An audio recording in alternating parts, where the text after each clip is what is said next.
Shri Venkateswara gold తాకట్టులో ఉన్న మీ బంగారాన్ని విడిపించి కొనబడును.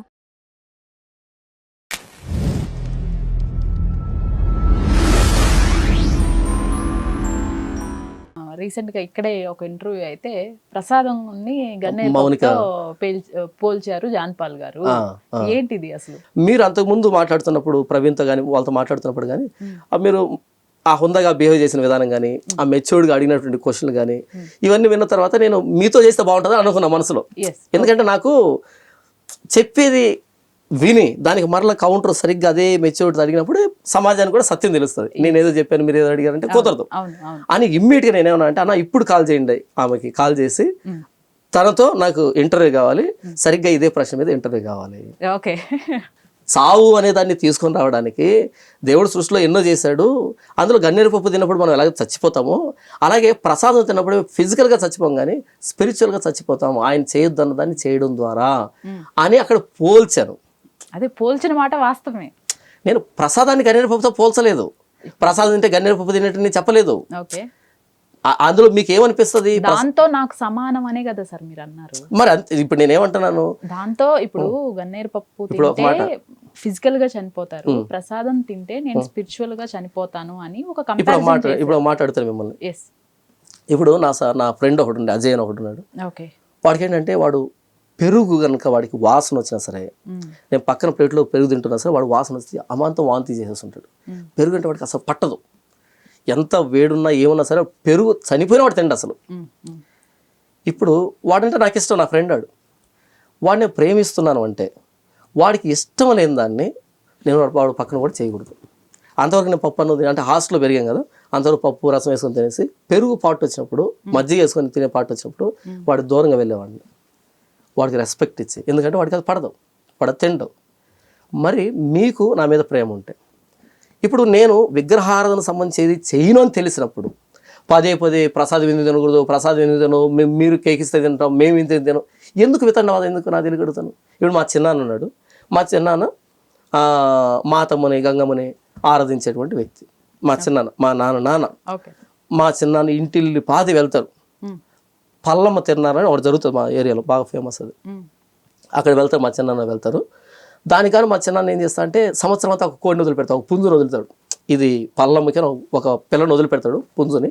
అది ఒక సంవత్సరం వచ్చేప్పటికి బాగా బలంగా తయారవుతుంది ఆ పుంజు.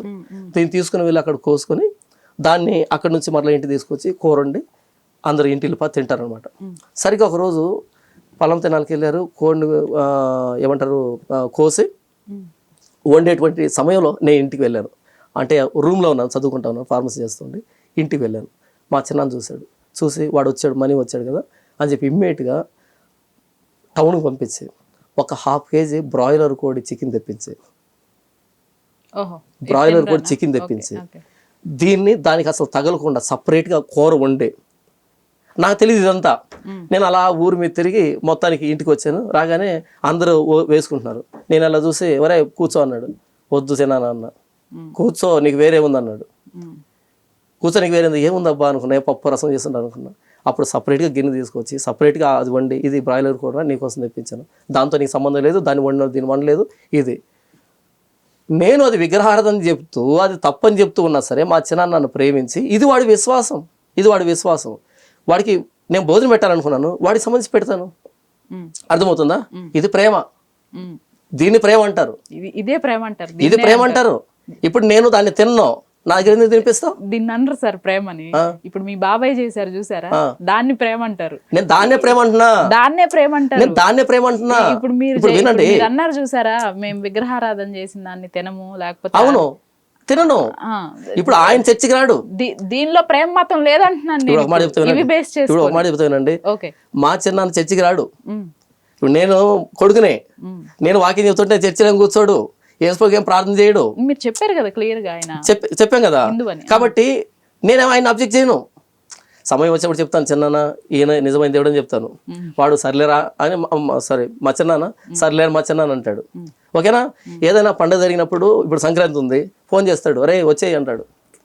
వెళ్తాను, సంక్రాంతి ఇంటికి వెళ్తాను, మా పుట్టినూరుకి వెళ్తాను. కానీ ఏ పూజకి సంబంధించి ఏది కూడా నా దగ్గరికి రాకుండా ఆయన జాగ్రత్త తీసుకుంటాడు. ఇప్పుడు మా చిన్నాన్న చూపించింది ఏంటి? ప్రేమ, గౌరవం. వాడు ఇది నమ్ముతున్నాడు కాబట్టి వాడిని నేను వాడి ఇబ్బంది పెట్టను, ఇది ప్రేమ.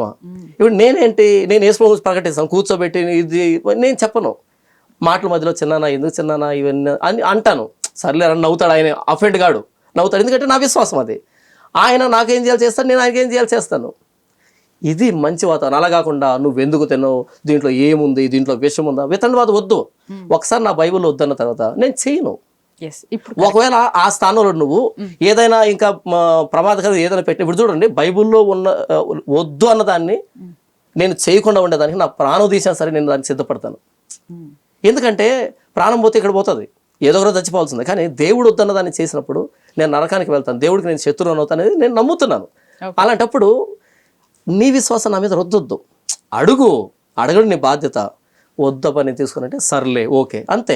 అంతేగాని ఎందుకు తినవు, ఏముంది ఇక్కడ, ఇదేమైనా విషమా, ఈ వితండవాదం చేస్తే కనుక ఒకవేళ విషాన్ని తినడానికైనా ఇష్టపడతాను, కానీ దీన్ని నేను తినను. ఎందుకంటే విషం తింటే భౌతికంగా వస్తాను, నేనేమి దేవుడికి శత్రువు కాను. కానీ ఇది తిన్నప్పుడు ఆయనకి వ్యతిరేకం కాబట్టి నేను ఆయన శత్రువు అవుతాను. నేను చాలా స్పష్టంగా చెప్పాను. యాజ్ పర్ బైబిల్ ఇప్పుడు మీరు అనుకున్న దాని ప్రకారమే వద్దాం. ఈ విగ్రహారాధనకు సంబంధించి మాత్రమే మీరు ప్రసాదం తీసుకోను, లేకపోతే ఈ ఇంకా వేరే ఏవైతే ఉన్నాయో అవన్నీ కూడా యాజ్ పర్ బైబిల్ మీరు ఫాలో చేస్తున్నారు. అవును. నా క్వశ్చన్ ఏంటంటే, ఇప్పుడు ఎవరైతే ఈ బైబిల్ని నమ్మరు, లేకపోతే అన్యులు ఎవరైతే ఉన్నారో వీళ్ళందరి పట్ల ఎంత కఠినంగా ఉండేది ప్రేమ మతం ఎలా అవుతుంది అంటాను. ఎప్పుడు కఠినంగా నా తెలియగలుగుతాను? అరే ఇప్పుడే కదండి, ఇప్పుడు నేను అది తిన్నంటారు కాసేపు, లేకపోతే ఆ విగ్రహారాధన చేసే వాళ్ళు నరకానికి వెళ్తారు అంటారు కొంచెం కాదు. ఇంతవరకు చెప్పిన దాంట్లో ఇప్పుడు మా చిన్నాన్న ఫోన్ చేస్తాడు, నేను ఇంటికి వెళ్తాను, మా చిన్నాన్న నాకు ఏం చేస్తాడు, ఎంత ప్రేమ ఉంటుందో తెలుసా? అది ప్రేమ. ఆహా, ఒకటి చూడండి, ఆయన మీ చిన్నాన్న మీ పైన చూపించింది ప్రేమ. అవును, ఖచ్చితంగా ప్రేమ. అవును. యాజ్ పర్ బైబిల్ నేను మా చిన్నాన్న మీద చూపించే కూడా ప్రేమే, అది కూడా ప్రేమే. యాజ్ పర్ బైబిల్ ఇంత కఠినంగా ఎలా ఉంటారు మరి అంటున్నాను నేను. కాదు, ఇది సత్యం. ఓకే, సత్యం ఎవరి కోసం బెండ్ అవ్వదు. ఇప్పుడు మీరు నాకు ఫ్రెండ్ లేదా ఉదాహరణ చెప్తాను. ఇప్పుడు మీరు నాకు ఒక అన్నో చెల్లు అనుకోండి, సొంతం అన్న చెల్లు. నేను ఇన్విజిలేటర్ని, అంటే పేపర్ కలెక్షన్ చేస్తున్నాను, ఎవాల్యుయేట్ చేస్తున్న పేపర్ని. మీరు 2-2-6 అని రాశారు. ఇప్పుడు నా చెల్లిని ఉద్దేశంతో 6 మీద టిక్కు కొట్టి మార్క్ ఇవ్వాలన్నా, లేకపోతే 6 కాదు 4 అని ఇంటి కొట్టాలన్నా? ఇప్పుడు ఇంటి కొడితే పక్కింటోళ్ళు ఎదురింటోళ్ళు ఇంట్లో చివరే నీ తోడ పుట్టిన దానికి ఇంటి కొట్టే వెంట్రా, 0 మార్కులు వేసావేంట్రా, తప్పు కొట్టే వెంట్రా, నువ్వు అసలు అన్నవేనా అంటే చెల్లుతుంది అది. చెల్లి ఓకే, నేను చదివిస్తాను, అన్నీ చేస్తాను, అన్నీ నేను చూసుకుంటాను, ఓకే. కానీ ఈ సత్యం విషయానికి వస్తే, ఆన్సర్ విషయానికి వస్తే, యాజ్ అ టీచర్గా 2-2-4 6 కాదు ఇంటి కొట్టాల్సిందే. అది నా వృత్తి. అలాగే మా చిన్నాన్న, ఇలా నా బంధువులు, ఇది నా బంధుత్వం, నా ప్రేమ. కానీ when comes to the truth, సత్యం విషయానికి వస్తే, నిజం విషయానికి వస్తే, యేసు ప్రభువే దేవుడు. నమ్మొచ్చు నమ్మకపోవచ్చు, కానీ సత్యం. నేను చెప్పినా సత్యమే, చెప్పకపోయినా సత్యమే. ఇంకా ఎక్కువ మాట్లాడదామా? ఎక్కువ మాట్లాడితే నేను మా చిన్నానికి ఎక్కువ రోజులు సువార్త చెప్పుంటాను, 1-2-3 సార్లు చెప్పుంటాను. ఎందుకంటే ఆయన ఫీల్ అవుతాడేమో, మా బంధువుతో చెడిపోతుందేమో. కానీ మా ఊరికి చుట్టుపక్కల 4 చర్చిలు ఉన్నాయి. 4 చర్చిలు అందరు పాస్టర్లతో మా చిన్నాయనకి సంబంధం ఉంది. వాళ్ళు నాకంటే ఎక్కువ వాళ్ళు సువార్త చెప్తూ ఉంటారు. నేను చెప్పలేదనే సత్యం కాదు, చెప్పినా చెప్పకపోయినా సత్యం సత్యం అంతే. 2-2-6 రాస్తే అది తప్పే. అది మా చిన్నాయన కానీ, మా నాన్న కానీ, ఇంకెవరైనా కానీ, నేనే కానీ